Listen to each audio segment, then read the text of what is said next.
Greetings, adventurers. My name's Kane. And I'm Empress. Welcome to the BDO Empire. Today we'll be discussing what we think the content release schedule for Black Desert on Xbox will look like. Both of us played during the NA beta and launch on PC and remember those early Calpheon Cap days quite fondly. It would be great for players to get to experience the game the way that we did at the start. The Xbox version of the game is being released directly by Pearl Abyss rather than going through a publisher. Pearl Abyss most recently self-published in the SEA region, and their content seemed to be pushed out pretty quick. Our content schedule should be kind of similar, but probably a little bit slower. SEA got pushed past the Calpheon cap only one day after launch. They were just a little bit too hardcore for that Calpheon cap. So the first thing I want to cover is what we think the purchase packages will look like. My best guess, based off the usual pricing of releases, is that the lowest pack will be $30 and include some small bonuses like maybe one pet and a 1-month value pack. The mid-tier will be $60 and include a pet, maybe 2 months of a value pack, and a tier 3 horse, maybe some furniture coupons. The highest tier will probably be around $100 and offer 3 months of value pack, 2 pets, a tier 5 horse, furniture coupons, but more than the mid-tier package, and an exclusive costume. It's also possible that the mid and higher tier packages will also include some pearls to be used in the cash shop, as it's usually worked that way in the past. Another thing to note about the packs is that in most cases there's usually a head start, with players purchasing the lowest package not getting access until the official launch date.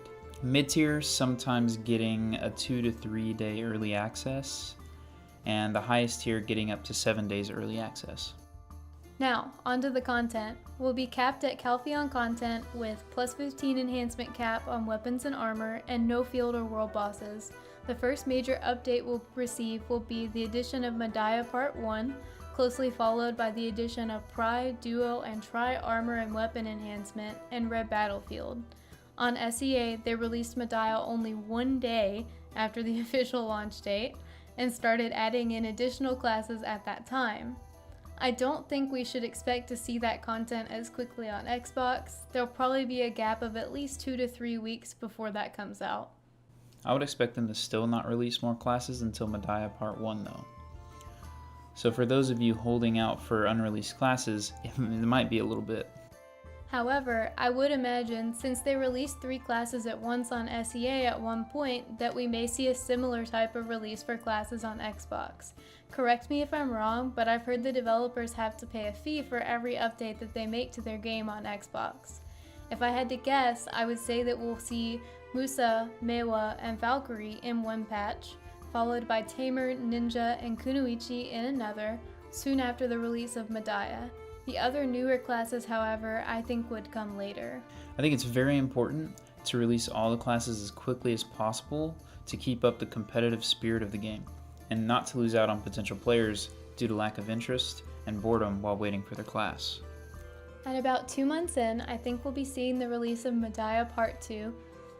In SEA, Kazarka was added in very soon after, so at 2 months we would be looking at most people running around with duo-ish green gear and a lucky few with Kazarka weapons, with the 2 most contested farming areas being Pirates and Sazan Garrison. Just like the good old days, nothing beats a good 5v5 over a grind spot. At around the 3-month mark, we should see Node Wars in Balanos, Sarindia, and Calpheon open up. Imperial Trade and Kronstones would be introduced around this time as well. On SEA at this time, Teton Pin enhancement for armor and weapons was also added in, along with the hunting life skill and the ability to pre-order items from the marketplace. At the 4-month mark, we should see Awakenings added in. On SEA, the Awakenings were released in 2 patches, 6 at a time.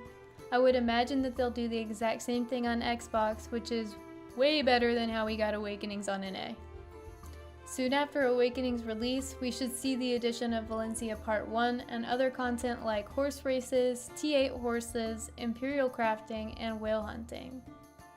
For the time between the 2 patches, things will feel pretty imbalanced in the game. The Awakenings are very powerful, and they will make lots of fights feel very unfair, but it's only for a short time, so don't get reroll crazy.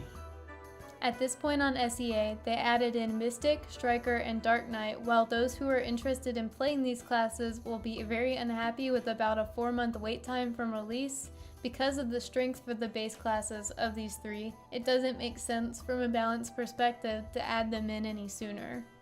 For players who want to main these classes, don't wait until they come out to start playing.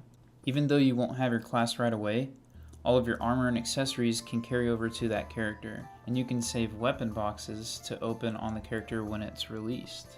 Use the time before the release to make a lot of silver and work on your knowledge and contribution points. Otherwise, it will take you a while to catch up to everyone else. After about a 2-week gap, the awakenings for Mystic, Striker, and Dark Knight were added in. The world boss Kudum was also added in around this time, closely followed by the addition of Valencia Part 2. If you grind a lot on these three classes, you should be able to reach around level 58 before the awakening comes out. Soon after Valencia Part 2, we will get Awakening boss scrolls, villa buffs, elephants, guild houses, and absolute skills. On SEA, Robum skills were added in soon after, and Valencia Node Wars opened up about a month after the release of Valencia Part 2. We waited so long for the Absolute and Robum skills on NA. It would be nice to have them released quickly and close together. The following week, after the release of Valencia Node Wars, SEA received a patch that added in the Arsha channel. Soon after, the World Boss Nover was added, along with sea content, including Margoria. That brings us up to the point that the SEA version of the game is currently at. Lawn class would probably not be added in until the release of Camisil for Xbox, which I don't really have a very good estimate for a timeline on that. I think the release of Camisil will depend on the strength of the players on Xbox. They won't release content that not very many people will be able to go do. So for now, that's all the speculation about content release we have to offer. Hope you guys enjoyed the video. If you did, hit that subscribe button to become a member of the BDO Empire and sacrifice your soul to the Black Spirit. If you want to stay up to date on all our latest news and guides, hit that little bell icon. I'm Kane. Yep. Godspeed, adventurers.